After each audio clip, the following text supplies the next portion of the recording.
नमस्कार दोस्तों, mister etc में आपका स्वागत है। आज के हम इस वीडियो में आपको बताने वाले हैं वीरप्पन के बारे में। वीरप्पन का नाम आपने जरूर सुना होगा, कहीं ना कहीं वो बड़ी बड़ी मूछें, वो कड़कदार मूछ आपको याद जरूर होगा कि एक इंसान था जिसकी मूछ उसकी पहचान थी, जिसका दहशत इतना था कि उसके नाम पे बड़ी बड़ी सरकारें हिल जाया करती थी। आज आप केजीएफ को देखते हैं, उसमें रॉकी भाई का नाम देखते हैं, लेकिन असली रॉकी भाई अगर कोई था, या कहें कि असली पुष्पा भाऊ अगर कोई था, क्योंकि असली पुष्पा भाऊ तो वीरप्पन ही था, क्योंकि वो चंदन की तस्करी किया करता था। लेकिन जब कोई इंसान वीरप्पन बनता है ना, तो उसके पीछे बहुत सारे कारण होते हैं। कहीं ना कहीं लोगों को इतना ज़्यादा प्रताड़ित कर दिया जाता है सिस्टम के द्वारा, प्रशासन के द्वारा, कि उसे मजबूरी में हथियार उठाना पड़ता है। और उस वक्त जब वो हथियार उठा लेता है तो फिर वो उसी प्रशासन के नाक में दम कर देता है। उसे पकड़ने के लिए प्रशासन को 5 करोड़ रुपए का इनाम रखना पड़ता है।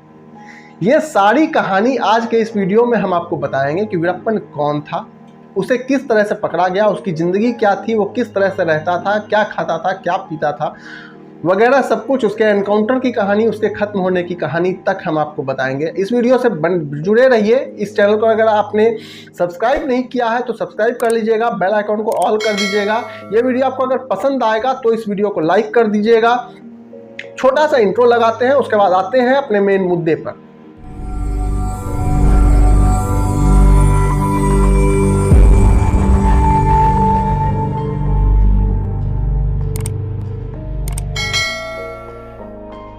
दोस्तों, एक मामूली सा 8 साल का लड़का जो कि पैदा हुआ था 18 जनवरी 1952 में कर्नाटक के गोपीनाथन नामक एक गांव में। यह गांव बहुत छोटा था और बहुत ही एक जंगल से घिरा हुआ गांव था, जंगली इलाके में गांव था वो। उस इलाके में एक बच्चा पैदा होता है 1952 में। लोग उसका नाम रखते हैं वीरप्पन। उसका पूरा नाम अगर हम बात करें तो उसके पूरा नाम था पूज्यमुनि स्वामी वीरप्पन। पूज्यमुनि स्वामी वीरप्पन का बाद में नाम जो फेमस हो जाता है वो होता है वीरप्पन। अब 8 साल के उम्र में इस बच्चे को इसके माता पिता बहुत इसको उतना पसंद नहीं करते थे, इसको मारा पीटा करते थे। दूसरी बात, ये थोड़ा सा गुस्सैल प्रवृत्ति का भी था। ये क्या करता है कि ये अपने घर से भाग जाता है और एक गैंग ज्वाइन कर लेता है, जहाँ पे ये अवैध शिकार किया करता था, यानी कि जानवरों को मारा करता था और हिरन को मार दिया, इसको मार दिया, उसको मार दिया, उसको खाया और बेचा करता था। ये शिकारी एक नॉर्मल शिकारी बन गया। लेकिन ये रहता था जंगल में। जंगल में रहने के कारण इसने जंगल को अच्छी तरह से पढ़ना और समझना सीख लिया। फिर इसकी मुलाकात उसी बीच में होती है एक दूसरे गैंग वाले से, और ये उस गैंग में को ज्वाइन कर एक गैंग को ज्वाइन कर लेता है। 8 साल के उम्र में इसने उस गैंग को ज्वाइन किया और 10 साल के उम्र में इसने दूसरे गैंग को, इसका जो अपोनेंट गैंग था, उस पूरे गैंग को मार के गिरा दिया और ये अकेला उस जंगल का राजा बन गया। यानी कि 10 साल के उम्र में वीरप्पन उस जंगल का राजा बन गया, जिस जंगल में हाथी प्रचुर मात्रा में हुआ करते थे और चंदन प्रचुर मात्रा में हुआ करता था। आप अंदाजा लगा लीजिए कि वीरप्पन जो 10 साल का एक छोटा बच्चा था, जिस गैंग का इसने खात्मा किया था, उस गैंग का नाम था टक्कर बिरिया गैंग। तो टक्कर बिरिया गैंग को इसने ख़त्म कर दिया और एक अपने गैंग को बड़ा बनाया और ज़्यादा से ज़्यादा लोग उस गैंग में जुड़े। ज़्यादा लोग जुड़ने से क्या हुआ कि इसके पास ज़्यादा जानकारी आने लगी कि हम किस तरह के चीज़ों का जो है बिजनेस कर सकते हैं। इसे पता चला कि हम जिस जंगल में रहते हैं, इस जंगल में एक चीज़ है जो कि बहुत ज़्यादा कीमती है, वो है लाल चंदन। तो लाल चंदन का इसने तस्करी स्टार्ट किया। लाल चंदन का तस्करी स्टार्ट करने से क्या हुआ कि इसके पास पैसा आना स्टार्ट हो गया। पैसा कहते हैं कि इसने लगभग 10,000 टन लाल चंदन का तस्करी किया अपने जीवन काल में, और वो जो वैल्यू थी उसकी वो 2 अरब रुपए से भी ज़्यादा थी। दूसरी चीज़ जो इसके नाम पे है, जिसका सबसे ज़्यादा इसने तस्करी किया, वो इसके ऊपर 2000 हाथियों को मारने का आरोप है। और हाथियों को इसने मारा उसके दांत के लिए। 2000 हाथियों को मार के उसके दांत का तस्करी किया, जिससे लगभग इसको 1 अरब रुपए का इनकम हुआ, यानी कि 3 अरब रुपए का टोटल इसने बिजनेस किया। ये रिकॉर्ड में है, बाकी भगवान जाने। इसी बीच में ये जब इस बिजनेस को स्टार्ट कर रहा था चंदन तस्करी में, इसकी मुलाकात वहाँ के फॉरेस्ट रेंजर्स से होती है, जो उस जंगल के अधिकारी थे, सरकारी अधिकारी। सरकारी अधिकारियों ने इसको कहा कि देखो भाई, ऐसा है कि तुम स्टार्ट करो ये बिजनेस, उसमें मेरा भी कमीशन रहेगा।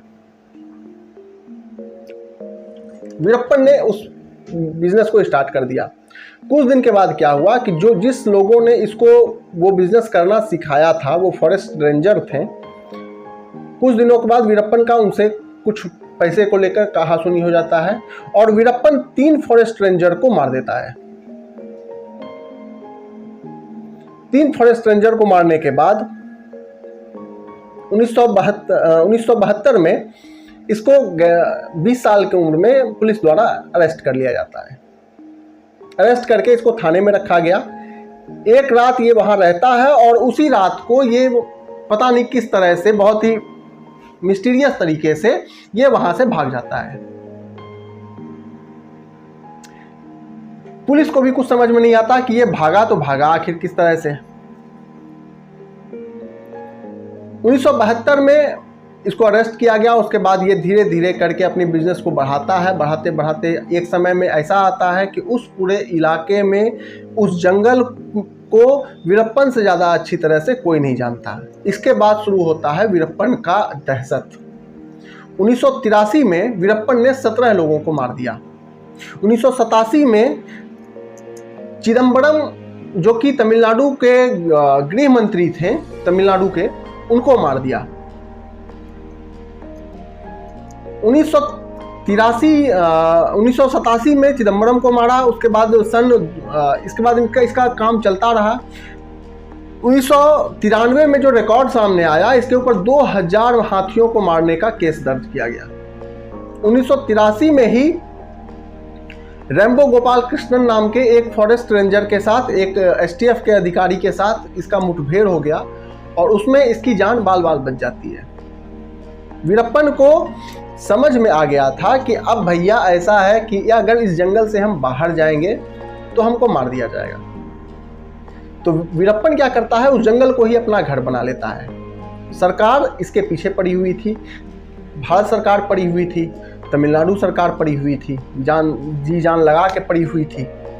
1997 का साल आता है। यहाँ पे क्या करता है वीरप्पन कि ये उसी लोगों को मारा करता था जो पुलिस के होते थे या पुलिस के मुखबिर होते थे। तो इसने 2 लोगों को किडनैप किया और किडनैप कर, इसको शंका ये था कि ये हो सकता है कि ये पुलिस का आदमी हो, लेकिन वो थे जनरल फोटोग्राफर।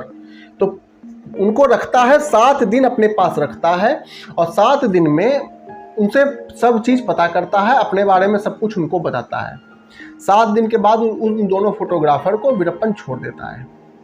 छोड़ देने के बाद जब वो हमारी इस दुनिया में आते हैं दोनों फोटोग्राफर, तो पता चलता है कि उन फोटोग्राफर का जो विचार था उस वीरप्पन के बारे में, वो बदल चुका था। वो दोनों फोटोग्राफर अब जो वीरप्पन के बारे में कह रहे थे, वो कह रहे थे कि वीरप्पन से मेरी बहुत अच्छी तरीके से हर चीज़ के बारे में बात हुई। वीरप्पन ये तो कबूल करता है कि उसने चंदन की तस्करी की है, लेकिन वीरप्पन ये कभी नहीं कबूल करता कि मैंने एक भी हाथी को मारा है और एक भी हाथी दांत की तस्करी की है। बल्कि वीरप्पन ये कहता है कि वीरप्पन के नाम पे बहुत सारे गैंग इस जंगल में चल रहे हैं और हर जो अपराध इस जंगल में होता है वो सब वीरप्पन के माथे पे डाल दिया जाता है।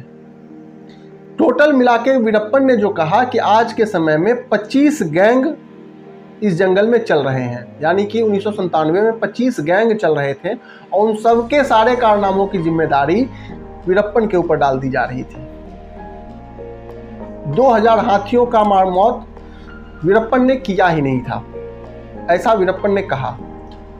और वीरप्पन जानवरों से बहुत प्रेम करता था, जानवरों को मारने के बारे में वो सोचता भी नहीं था, ऐसा बयान था उन दोनों फोटोग्राफर्स का।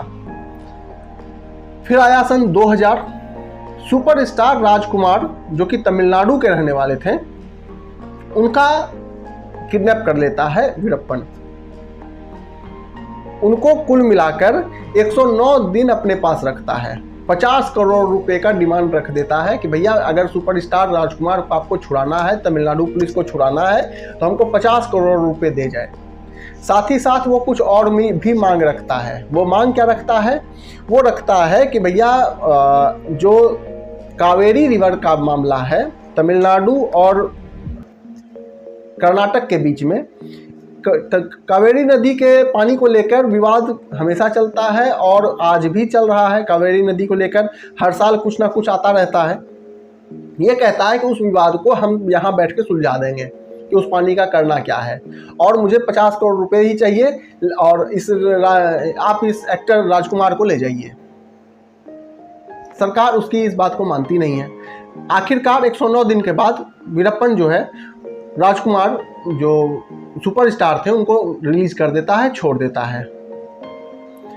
फिर आता है सन 2002। मिनिस्टर थे कर्नाटक पुलिस के, नागप्पा, उनको मार देता है वीरप्पन। जैसे ही मिनिस्टर को वीरप्पन मारता है, वीरप्पन के माथे पे 5 करोड़ रुपए का तमिलनाडु सरकार, कर्नाटक सरकार इनाम रख देती है कि वीरप्पन को जिंदा या मुर्दा पकड़ के लाओ और 5 करोड़ रुपए का इनाम ले जाओ। वीरप्पन की जर्नी जो है वो स्टार्ट हुई थी 1972 में, और अब साल चल रहा था 2002, यानी कि लगभग 30 साल बीत चुके थे उसके सफ़र के। और अब वीरप्पन का जो संगठन था वो धीरे धीरे कमज़ोर पड़ता जा रहा था। कमज़ोर क्यों पड़ रहा था? कि इसके ही लोग उस जंगल में अपना अपना अलग अलग संगठन बना रहे थे और इस बिजनेस को कर रहे थे।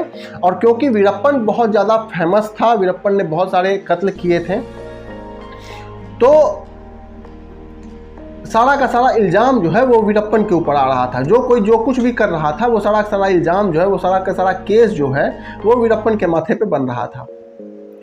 कहा यह जाता है, पुलिस रिकॉर्ड में ये है कि वीरप्पन ने 184 लोगों को मारा, जिसमें से 97 पुलिस वाले थे।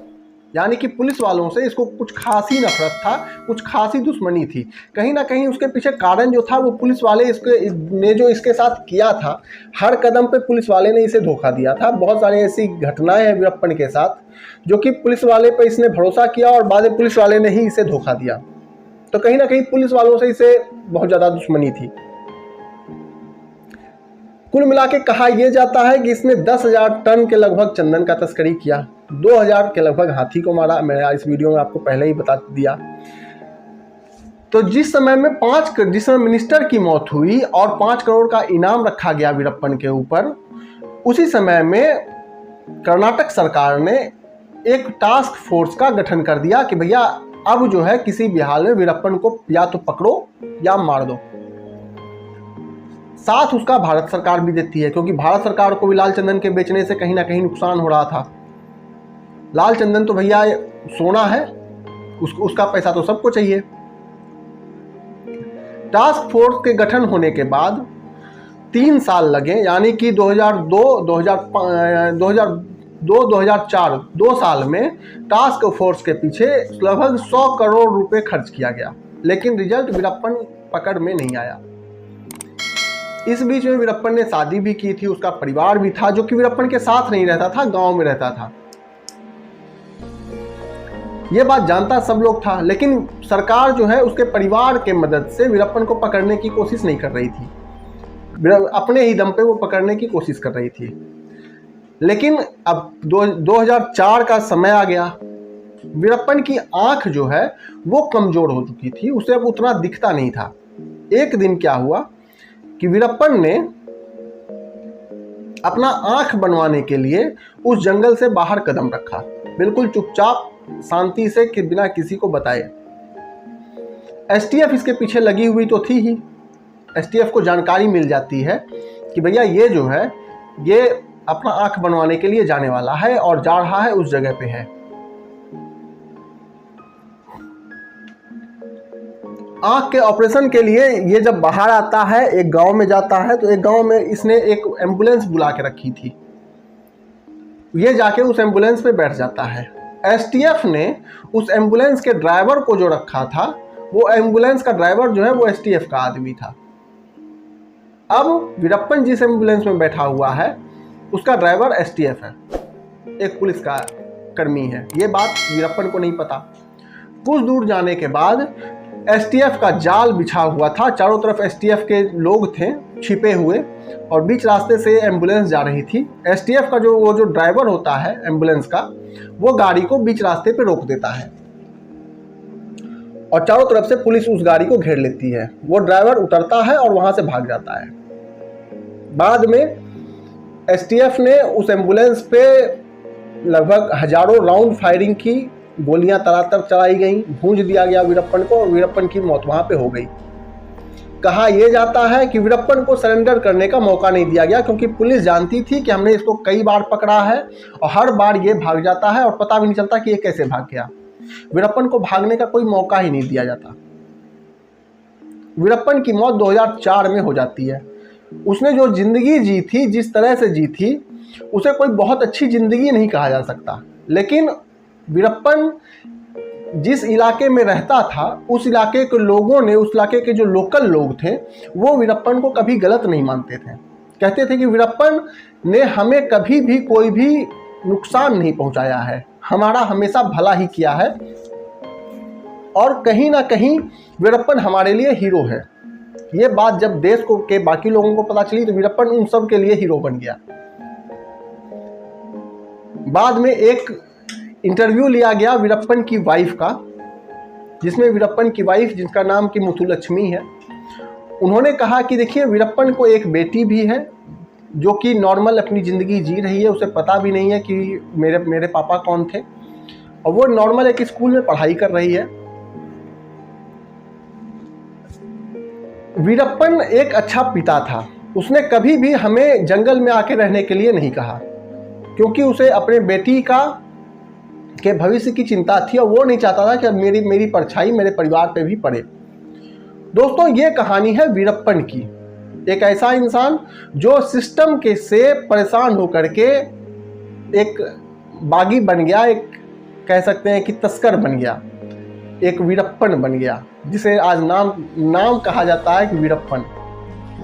दोस्तों, ये कहानी आपको कैसी लगी? पसंद आई होगी तो लाइक कर दीजिएगा, चैनल को सब्सक्राइब कर लीजिएगा, बेल आइकन को ऑल कर दीजिएगा। इसी तरह की इंटरेस्टिंग कहानियां इस चैनल पर हमेशा आती रहती हैं। स्क्रीन पर आने वाले इन दोनों वीडियोस में से किसी वीडियो पे क्लिक करके आप मेरे अगले वीडियो पर जाके उसका भी मजा लीजिए। मिलते हैं इसी तरह की एक और इंटरेस्टिंग कहानी में। तब तक के लिए जय हिंद।